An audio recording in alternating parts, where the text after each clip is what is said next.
Sir gates college కి welcome sir. Thank you sir.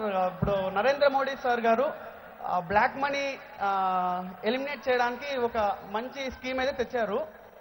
So కానీ ఇంతకు ముందునే అంబేద్కర్ గారు తన రాజ్యాంగంలో ప్రతి 20 years కి కరెన్సీ చేంజ్ అయితే చేంజ్ కావాలి అని అంబేద్కర్ కాన్స్టిట్యూషన్ లో ఉంది సార్. తను అప్పుడే హెచ్చరించారు, కానీ అది ఇప్పుడు ఫాలో కాలేదు.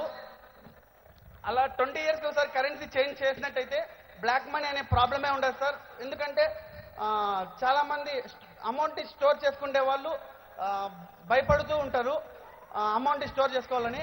కరెన్సీ చేంజ్ చేసినట్టయితే బ్లాక్ మనీ నిర్మూలించవచ్చు సార్.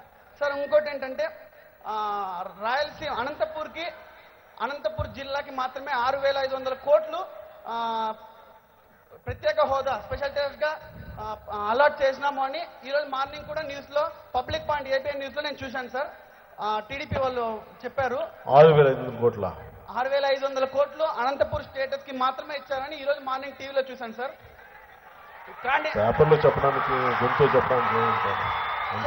దానికి ప్రూఫ్ ఏంటంటే మా correspondent sir Sudheer Reddy sir గారు ఈరోజు మార్నింగ్ ఏబిఎన్ న్యూస్ లో పబ్లిక్ పాయింట్ లో లైవ్ టెలికాస్ట్ చేశారు సార్.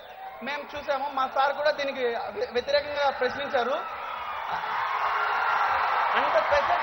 అంత స్పెషల్ స్టేటస్ అంత అలాట్ చేసినప్పటికీ కూడా మన అనంతపూర్ జిల్లాని కరువు జిల్లాగా ప్రకటించారు. అయినప్పటికీ ఇంత అమౌంట్ ని అమరావతికి ఖర్చు పెడుతున్నారు.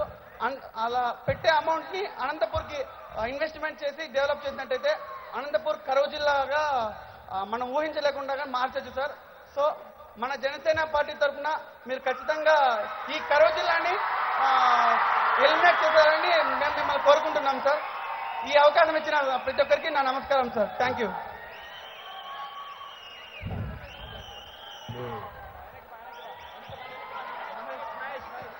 ఆయన బ్లాక్ మనీ విషయం ఇవన్నీ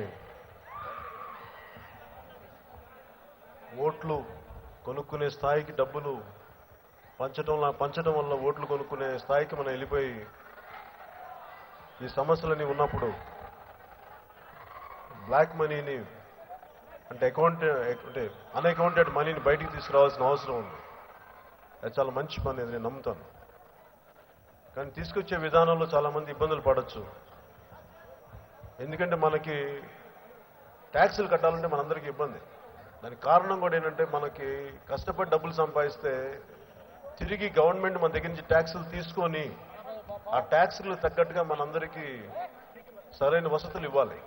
అది కల్పించినప్పుడు జనరల్ ఎవరికి ట్యాక్సులు పే చేయడానికి ఉండదు. ఒక సగటు భారతీయుడు ట్యాక్సులు కట్టకపోవడానికి ముఖ్య కారణం డబ్బు కట్టి ప్రయోజనం ఏంటి, ఎవరో రాజకీయ నాయకులతో తినేస్తారు, వాళ్ళ జేబులోకి వెళ్ళిపోతాయని చెప్పి ట్యాక్సులు కట్టరు.